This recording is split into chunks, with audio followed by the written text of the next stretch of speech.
Well, hello and welcome to what I like to call a Think Good conversation. If we haven't met, my name is Deb Cummins Stellato, and I am a certified leadership and life coach.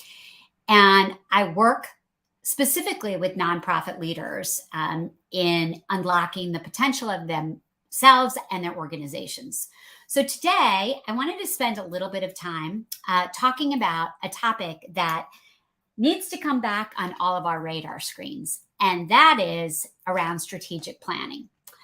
I want to first start with a story.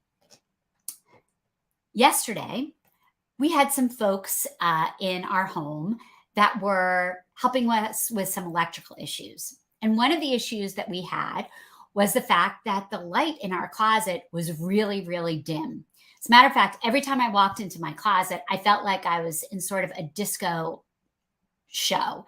The LED lights were blinking and I could barely see what was in my closet. And so the first task that this electrician did was to change the bulbs in my closet. And I got to tell you, it was like I had purchased a whole new wardrobe of clothes. You might be saying, Deb, what the heck does this have to do with strategic planning?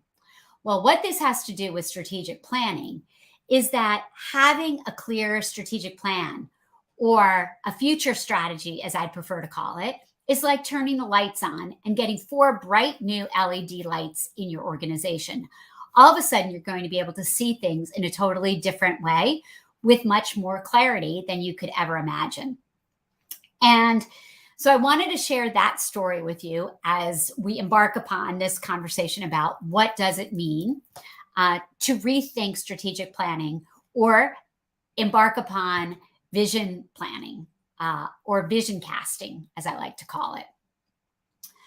And I want to share another story with you. So if you'll indulge me for a second, that would be wonderful. The second story is my own experience with this beast called strategy as the CEO of Habitat for Humanity of the Lehigh Valley. And I remember walking into that job, and I remember very clearly getting a 15-page plan. One of the things that 15-page plan said was, next year, you're going to build 15 houses. And at the time that I walked into Habitat, we were building 3 houses a year.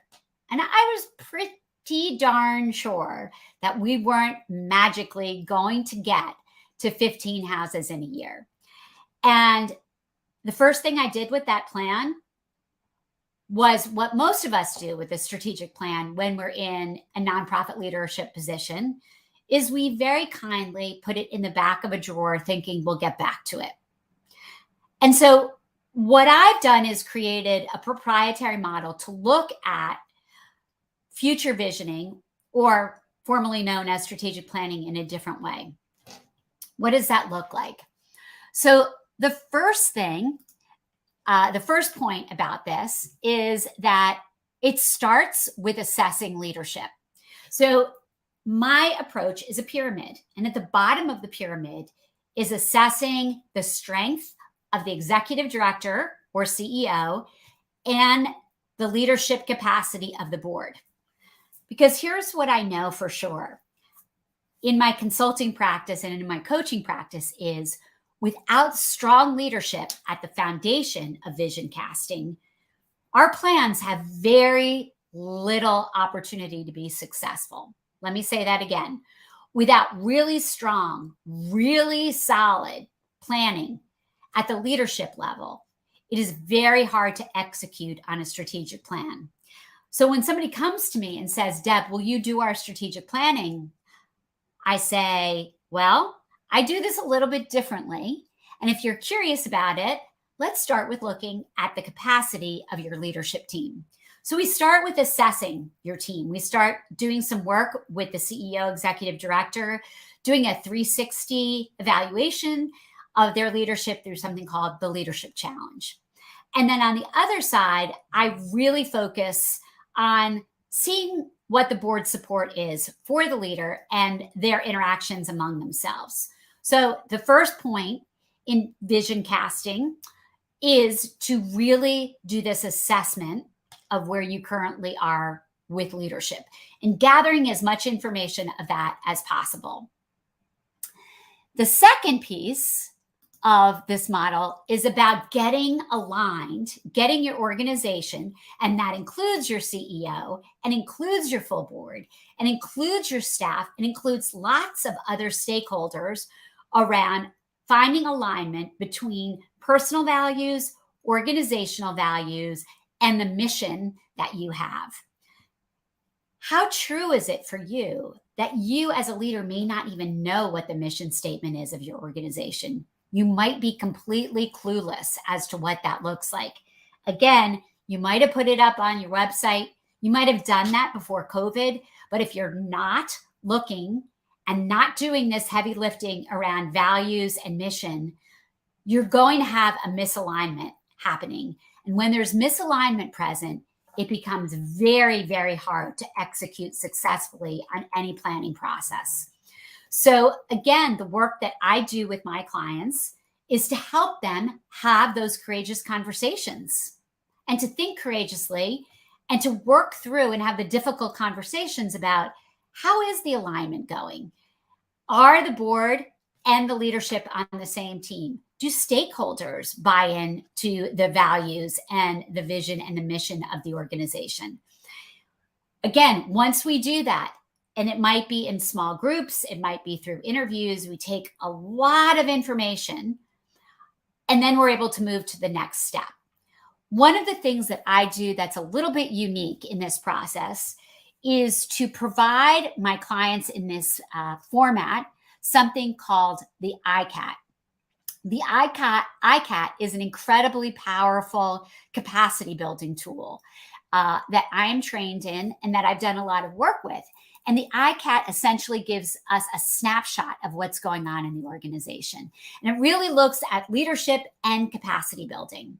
So again, at this second level, we're aligning values, vision, mission, and assessing where we are in terms of what we're delivering on programmatically, fundraising wise, all of those pieces. Then with all of that information, we can go to our third area. Our third area is around creating 3 to 5 strategic touchstones that become the levers for all the decisions that are made within your organization. The 3 to 5 levers that you need to make good decisions at the board level and at the staff level. What I found is that when you create these 3 to 5 strategic touchstones, everything changes. So let me go back again to an example. One of the interesting things that was happening when I started working at Habitat as the CEO is that every decision was being filtered through a lens, and that lens was, how do we keep our volunteers happy? So if we wanted to expand our strategy, what we were experiencing was some pushback. You know, we would create an idea and then I would hear across the organization, well, our volunteers won't do that. Our volunteers won't like that. And as we went through this process of looking at leadership and getting key stakeholder feedback, looking at organizational capacity, looking at values and vision and mission, I thought to myself, well, what are we really here to do? What we're here to do is to serve families. And so the old model, which was build on whatever days work for our volunteers, was reassessed. And we thought about, well, how can we get our families out on those job sites? How can we make sure that our families are first when they walk through the doors of our organization, that we're providing them with the greatest love and kindness and support, compassion and caring that we can. And when we were able to do that, it really helped us redefine some of the major questions that we had in terms of moving the organization forward. So that's basically, you know, the 3 to 4 step process, which we started with. And once you have that, then it becomes an entirely different conversation around building an extensive, measurable dashboard of where you're heading. And also, then for you as the CEO, executive director, to create the operational plan that you need to work on. So, I hope this little tutorial was helpful to you. This is something that I do a lot with my coaching and consulting clients. We spend a lot of time here working through all these pieces. And if it's something that you're interested in, I would say take off that dingy, dusty strategic plan that you haven't looked at before COVID and give me a call or reach out to me via email at Deb@thinkgoodcompany. I'd love to hear from you. And I'd also love your perspective, all of you that are listening today, on how this model resonates with you.